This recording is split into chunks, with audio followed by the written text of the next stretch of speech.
লাজু কি কোনোদিন ভেবেছিল যে অনুভব তাকে ভালোবাসবে? অনুভব লাজুর কাছে দাঁড়িয়ে বলছে, লাজু, আজ অপেক্ষা নয়, আজ আমাদের প্রেমের পর্ব শুরু। কিন্তু অনুভব তো বারবার করে লাজুকে বলছে, লাজুকে প্রেমের কথা বলছে, লাজুকে বিয়ের প্রস্তাবও দিচ্ছে, কিন্তু লাজু কেন বাধা দিচ্ছে? এবার লাজুর কিসের মাথা? কেন সে এগোতে পারছে না অনুভবকে নিয়ে? সেটাই এবার জানবো। আজ অনুভবের চোখে কোনো দ্বিধা নেই, কোনো বাধা নেই, কোনো ভয়ও নেই। আজ অনুভব একবারে এক নিমেষে লাজুর হাত ধরতে ভয় পাচ্ছে না। অনুভব বুঝে গেছে তার জীবনে মূল্যবান জিনিসটা কি, তার ভালোবাসা কে।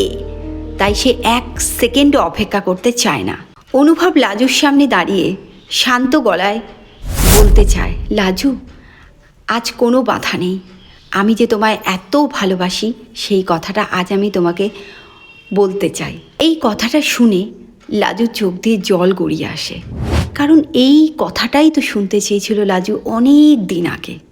কিন্তু সময় তখন তাদের পক্ষে ছিল না। যে সময় হয়তো এসেছে, প্রেমের পরিণতিও হয়তো পাবে, কিন্তু লাজুর যেন মন সাথ দিচ্ছে না।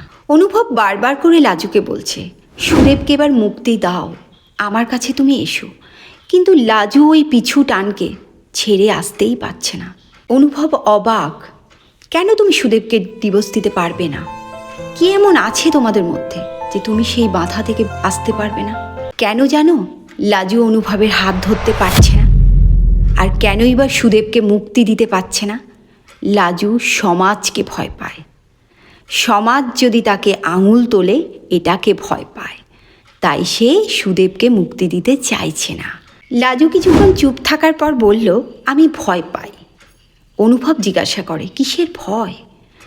লাজু বলল, তোমাকে হারানোর ভয় নয়, লোক লজ্জার ভয়। এই কথা শুনে অনুভব এক নিমেষে চিৎকার করে বলতে লাগলো, আমি মুক্ত, আমি লাজুকে ভালোবাসি, এই মেয়েটিকে আমি ভালোবাসি। সেখানে অনেক লোক এই কথাগুলো শুনতে পেল।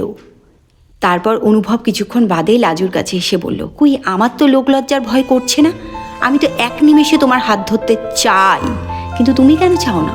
অনুভব লাজুকে একবার প্রশ্ন করলো, আমি যে তোমাকে বিয়ের প্রস্তাব দিলাম, তুমি তাতে রাজি হলে না, এটা কি তোমার শেষ কথা?